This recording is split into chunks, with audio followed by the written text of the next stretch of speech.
အောင်မြင်တဲ့လူတယောက်ဖြစ်ရှင်တာလားအနာဂတ်မှာကိုတကယ်ဝါသနာပါတဲ့ဒီဇိုင်းတို့ business တို့နဲ့အောင်မြင်တဲ့လူတယောက်ဖြစ်ရှင်နေဆိုရင်ကျွန်တော်အခုပြောပြမယ့်အကြောင်းလေးကိုသိချင်အောင်ကြည့်ပါမယ်။သစ္စာပါလဲဆိုရင်တချို့က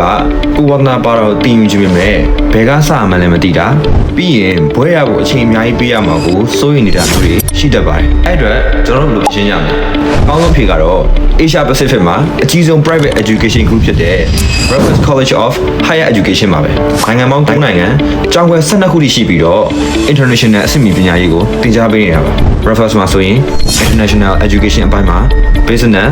design, psychology စတဲ့ဘာသာရပ်တွေကိုသင်ယူနိုင်ပြီးတော့ internationally recognized diploma, degree နဲ့ master ဘွဲတွေကိုရရှိနိုင်ပါတယ်ခင်ဗျာ။အံ့ဩစရာကောင်းတာက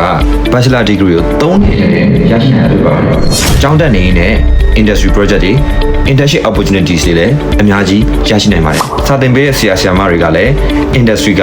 ကျွမ်းကျင်သူတွေကိုယ်တိုင်ဖြစ်ပါတယ်။ Singapore campus မှာပဲ3နှစ်လုံးတက်လို့ရတယ်လို့ပထမ2နှစ်ကို Bangkok campus မှာတက်ပြီးတော့နောက်ဆုံး1နှစ်ကို Singapore မှာ exchange လုပ်လို့လည်းရပါတယ်ခင်ဗျာ။တကယ်လို့ Bangkok campus မှာပဲ3နှစ်လုံးတက်ရှင်နေဆိုရင်လည်းရပါတယ်။နောက်ပြီးတော့ UK ကအတိမတ်ပြုထားတဲ့ဘွဲတစ်ခုကိုလည်းရရှိမှာဖြစ်ပါတယ်ခင်ဗျာ။အစိုးရစနစ်တန်း IGCSE, GED,